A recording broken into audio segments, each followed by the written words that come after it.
नमस्कार। राधे राधे। दोस्तों, आज मैं आप सबको उस राक्षस के बारे में बताने जा रहा हूँ जिसे आप अच्छे से जानते हो, और न सिर्फ जानते हो बल्कि कई मर्तबा आप उस राक्षस से मुलाकात भी कर चुके हो, क्योंकि उस राक्षस का मुख्य आहार है हमारा सुकून, हमारी शांति, हमारी खुशियाँ। वो राक्षस जाने अनजाने में ही हमारे साथ ही रहता है, परंतु दिखता नहीं है, पर अपने अस्तित्व को कायम रखता है। इतना होशियार है वो। अब पूरा मांजरा क्या है ये समझने के लिए आपको वीडियो के अंत तक बने रहना होगा। होता यूं है कि एक बार को एक गुरुजी अपने शिष्य के साथ यात्रा पर जा रहे थे। चलते चलते सुबह से शाम हो गई, रात होने को थी। घनघोर जंगल में पहुंच गए।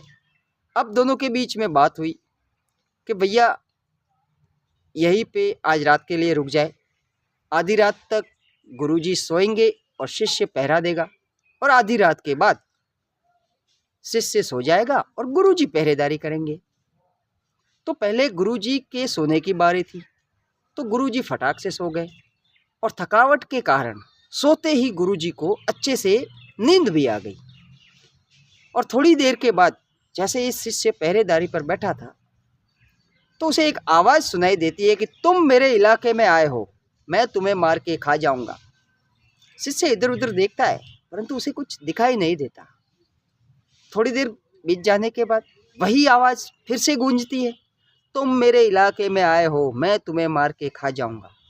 इस बार शिष्य थोड़ा गौर से देखता है, तो उसे एक छोटे कद का आदमी दिखाई देता है। वो आदमी बहुत छोटे कद का होता है। शिष्य ने उसे ठोकर मारी और वहीं पर बैठा रहा। जैसे ही शिष्य ने उसे ठोकर मारी, उस आदमी ने अपना कद बढ़ा लिया। अब उसका कद इतना हो चुका था, और वापस वही बात दोहराई कि तुम मेरे इलाके में आए हो, मैं तुम्हें मार के खा जाऊंगा। इस बार शिष्य ने उसे फिर से पछाड़ना चाहा। फिर से उस आदमी ने अपना कद बढ़ा लिया, और ऐसा करते करते उस आदमी का कद इतना बढ़ चुका था कि अब वो शिष्य के समान ही दिखाई देने लगा। अब इन दोनों में लड़ाई होने लगी। लड़ाई होते होते वो अपना कद बढ़ाता जा रहा था। काफ़ी समय तक दोनों में लड़ाई चली। इस दरमियान आधी रात का समय बीत चुका था, तो गुरुजी भी जागे। तो गुरुजी ने देखा, अरे भाई, और पूछा कि ये कौन है, कहाँ से आया है, क्या चाहिए इसे, क्यों लड़ रहा है तुमसे। तो शिष्य ने कहा, गुरुजी ये जब आया था ना तो इतना सा था, पता नहीं कौन है, और अब ये इतना बड़ा हो गया, राक्षस के समान दिखाई दे रहा है। तो गुरुजी ने कहा, तुम चिंता मत करो, अब आगे की लड़ाई मैं लड़ लूँगा अपने तरीके से, तुम सो जाओ। गुरुजी आराम से बैठे रहे, और उस राक्षस ने गुरुजी को भी डराने की कोशिश की कि तुम मेरे इलाके में आए हो, मैं तुम्हें खा जाऊंगा। परंतु गुरुजी ने कोई रिएक्शन नहीं दिया, कोई रिएक्ट किया ही नहीं। वो अपना ध्यान आराम से अपने अंदर लगाए हुए थे।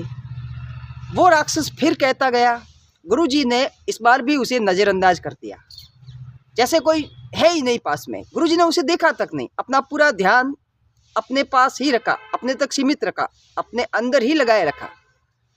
और जैसे जैसे वो कहता गया, हर बार उसका कद, जब गुरुजी ने कोई रिस्पॉन्स नहीं दिया तो उसका कद घटता गया, घटता गया, घटता गया, और अंत में सुबह होते होते उसका कद इतना सा रह गया। तो गुरुजी ने उसे पांव तले दबाकर मार दिया। जितने में शिष्य भी उठा और बोला, गुरुजी आपने ये कैसे किया, और ये था कौन, कहाँ से आया था। तो गुरुजी ने कहा, ये एक सिचुएशन है, ये एक परिस्थिति थी, ये एक हालात था। हालात नाम का राक्षस। कभी कभार हम लोग किसी सिचुएशन में, किसी परिस्थिति में इतने फंस जाते हैं, किसी समस्या में इतने उलझ जाते हैं कि हम लड़कर उसे सुलझाने का प्रयास करते हैं। उस परिस्थिति में जितना हम हाथ पांव मारते हैं ना, हम लोग इतना उलझते जाते हैं, और कई बार हालात बिगड़ते जाते हैं। हमारा पूरा ध्यान उस समस्या पर होता है, उस सिचुएशन पर होता है, और हम अपनी पूरी ऊर्जा उस पर लगा देते हैं, और नतीजा ये होता है कि समस्या बढ़ती जाती है, क्योंकि हम लोग जाने अनजाने में उसे पावर दे रहे हैं, उसे अपनी ऊर्जा दे रहे हैं। और ये बात तय है कि हम जिस चीज़ पर ध्यान लगाएंगे ना, वो चीज़, वो हालात, वो परिस्थिति, वो समस्या अपना कद बड़ा कर लेगी। कई बार तो हम लोग अहंकारवश, कई बार होता है ना कि हम लोग ऐसे ही कहीं पर जा रहे हैं तो कोई अगर गलती से कुछ बोल भी दे तो ईगो हर्ट हो जाता है, यार उसने मेरे को कैसे बोल दिया, और सिचुएशन बिगड़ जाती है। अगर हम लोग थोड़ी सी समझदारी के साथ एक बार को कोई बोल भी दिया तो नज़रअंदाज कर लेते हैं ना, तो सामने वाला बंदा ये सोचने को विवश हो जाता है कि यार बड़ा जेंटलमैन किस्म का आदमी है, खामखा मैंने उसे बोल दिया कुछ।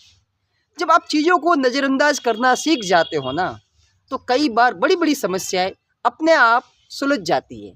इसलिए धैर्य के साथ अपना पूरा ध्यान उस पर लगाइए जिसे आप चाहते हो, जो आप पाना चाहते हो, जो आप करना चाहते हो, न कि समस्याओं पर, न कि उलझनों पर।